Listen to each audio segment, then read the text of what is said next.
Hi everyone, my name is Crystal, and for my presentation, I wanted to focus on stress management. Now, the reason why I picked this topic is because I strongly believe it is something that we can all relate to. So no matter your age or your gender, or whether you're in school or in your career, or like many of us, probably both, you've probably felt stressed at some point in your lifetime. I mean, even just this year, like with COVID-19 and a lot of us having to work from home and all the transitions that came with, you've probably felt stressed at some point this year. So I started doing some research and I found a very interesting article called Stress Management and Employee Performance, published by the European Journal of Human Resource Management Studies. So as the title suggests, the article discussed how stress management has an impact on employee performance. And they did this by developing two frameworks, one for employee performance and one for stress management, and then identifying key concepts that fell under each framework and then seeing how they related to each other. At the end of the article, the writers did find that there was a positive and significant influence between stress management and employee performance. And they also made recommendations for organizations and managers to take in order to become more effective as a whole. So before I get into those details of the framework, I do want to take a moment to discuss how the article defined stress and employee performance. So stress can be defined as an individual's adaptive response to a situation that is perceived as challenging or threatening to the person's well-being. Employee performance is the ability to achieve the set objectives within the required timeline and parameters. So in essence, every organization is going to have different timelines, objectives, goals that an employee has to meet. How an employee responds to those work pressures will start to determine if it manifests into stress. And if an employee is not able to handle those work pressures, it's mostly going to turn into stress. And if they don't know how to manage that stress, it's going to start to become a threat for the organization. And the reason for that is because if an employee doesn't know how to manage their stress, they're going to start to become more ineffective. And if the employee starts to become ineffective, it's going to have a ripple effect in the organization, and the organization is going to start to become more ineffective as a whole. So that's why it's really important to talk about stress and workplace at the same time. It is correlated, and it is important to talk about how stress management has an impact on employee performance. So now diving into the actual frameworks that the writers developed in this article, for stress management, they identified three key elements. The first one being workload, the second role conflict, and the third role ambiguity. So workload is the amount of tasks and assignments that are being assigned to an employee. So when an employee is being assigned too many tasks, it starts to manifest into stress because they don't have the time to do everything that they're being assigned.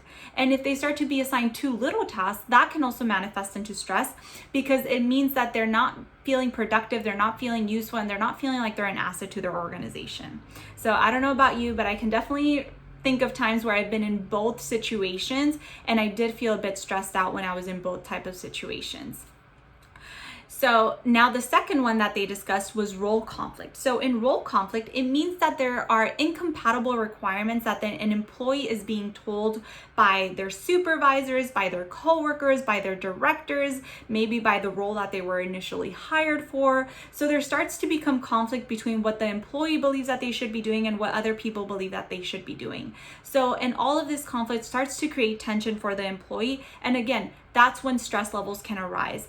So I don't know about you, but I've definitely been in workplace situations when I've been assigned tasks or projects that fall out of the role that I was hired for, and it stresses me out because it doesn't necessarily mean that I don't want to take on additional responsibility, but I just haven't been trained to do those additional tasks, or I don't have the education or the resources to do these additional tasks that I didn't think I was hired for. So that has definitely created tension and stress for me in the past. And then the last one is role ambiguity. So when it comes to role ambiguity, it basically means that the expectations, the requirements, or the objectives that an employee has have not been clearly identified or defined by their employer.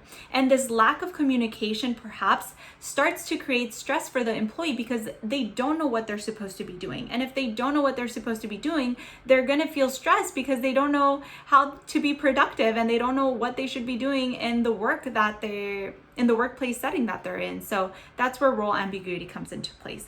So those are the elements that the writers defined under stress management. Under employee performance, they also identified 3 key elements, and those were effectiveness, efficiency, and commitment. So these elements, starting with effectiveness, that basically means that you want an individual to be effective in the workplace setting that you're setting them in. So effectiveness is measured differently by every organization. So you're probably going to have different measures in different workplace settings, but in essence, you just want to make sure that the individual is being effective in the situation that you're placing them in. The next one is efficiency. So for efficiency, it basically means that an organization is maximizing their employees' time and resources to the best of their capabilities or abilities. So you really want to make sure that employees are being efficient in the place settings that you are providing them with.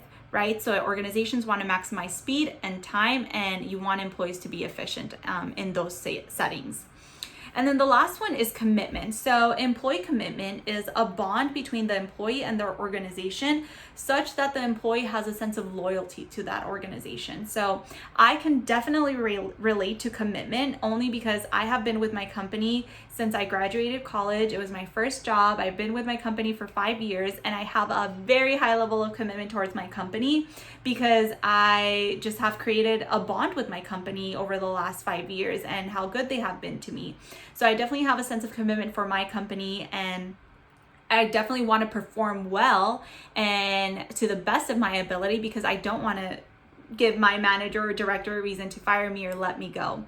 And then research has also shown that with high levels of employee performance comes high levels of job satisfaction. So if you have a high level of satisfaction in your job and you are performing really well, that's probably also contributing to your commitment to that organization. So those are the 3 elements that were identified in the framework under employee performance. And then going into the last section of the article, the writers started to discuss how both frameworks interact with each other and how they correlate with each other. So they did find that there were high levels of correlation between assigning employees appropriate workload, having effective workload management strategies, and seeing those levels of efficiency, effectiveness, and commitment rise. When it comes to role conflict, when an employee has conflict in the role that they're in, it usually starts to contribute to low levels of job satisfaction, high levels of tension, low levels of commitment, and all of that is going to really cause the employee to be stressed and perhaps want to leave the organization. So it's really important that there are strategies in place as well to clearly identify roles for employees and try to avoid that conflict. Less role conflict can help improve effectiveness, efficiency, and commitment. And then the last one with role ambiguity, they also found that correlation. So really identifying and explaining to employees what their expectations are, what their objectives are, is highly correlated with higher levels of effectiveness, efficiency, and commitment as well. Just because if an employee knows what they're doing, they're going to be more confident in the work that they're doing, right? If they clearly know their expectations and objectives, they're going to be more confident in executing those, which will mean that they're probably going to be more effective and efficient with their time, and hopefully also be more committed to their organization in the long run. So those were the 2 different frameworks that the writers discussed and how they correlated with each other. So I definitely found this information to be very valuable, very relatable, especially with the current time that we're in this year. It was interesting because the article did mention how organizations do need to be effective and do need to adapt to changing environments. So that's what a lot of organizations had to do this year. They had to adapt to the changing environment that COVID-19 put all of us in. And that transition from going to the office to work at home was a big transition for a lot of organizations. And a lot of employees did face stress with that transition, with kids being at home, with spouses being at home. A lot of stress came out of that, and a lot of organizations had to manage that transition and really deal with those employee stress levels and make sure that they were managing employee stress in an appropriate way. So I did find this article to be very interesting. It basically, the key findings that they came up with were that managers should have effective strategies in place and design tasks and jobs for employees that are going to be the best way possible for the levels of effectiveness, efficiency, and commitment to be risen in the organization. So it was a very interesting article. I personally think I can apply to my current position now. So I'm not in a leadership or in a management position, but I definitely think that the next time I'm feeling stressed out, I should stop and reflect as to why I'm feeling stressed out. Is it because of my workload? Is it because maybe my manager assigned me a task or a project that I'm not really sure what is expected of me? It hasn't been made clear what the expectations are and I'm confused. Or is it maybe because I've been assigned something that I don't feel like I'm capably trained to do or accomplish correctly? So I definitely think that the next time I'm stressed in my current position, just taking that time to stop and reflect and being able to identify why I'm stressed and how to have that conversation with my manager and really, bring something to the table to that conversation and not just go to my manager and tell her I'm stressed, I don't know why. Fix it, right? I don't want to do that. I want to be able to have a professional conversation of like, I'm stressed and I think this is why. How can you help me? So because I want to keep performing good and I want to keep performing at a high level because I am committed to those organizations. So how can we solve this together? So I definitely think that in my current position, it is something that I will find useful and valuable. In the future, I definitely think the next step for me will hopefully be more of a leadership position. So my concentration is in project management for my master's. So hopefully, leading small project teams or start to execute more projects or that leadership position. I definitely want to be aware of stress management techniques and how to successfully make sure that my team is being effective, because managers need to maintain the effectiveness, right? So it's not a one-time thing. You constantly need to be maintaining your effectiveness. So as a leader, I definitely want to be aware of my employees' stress levels and how they're managing their stress levels and making sure that they are having those conversations with me so that we can, be more effective, efficient, and just have those high levels of commitment towards the organization, because the high levels of commitment will also reduce turnover. And I definitely don't want to be in a leadership position where, constantly new employees are coming in, because then maybe it's not something that the employees are doing, but maybe it's something that I'm doing. Beyond that, in a few years, if I ever do get to that manager position in my career, I definitely think that as a manager, in order to be effective and maintain the effectiveness, you definitely need to make sure that your employees are not so stressed that they are becoming ineffective, that you are having those conversations again, that you're managing their stress levels just so that they can maintain that effectiveness.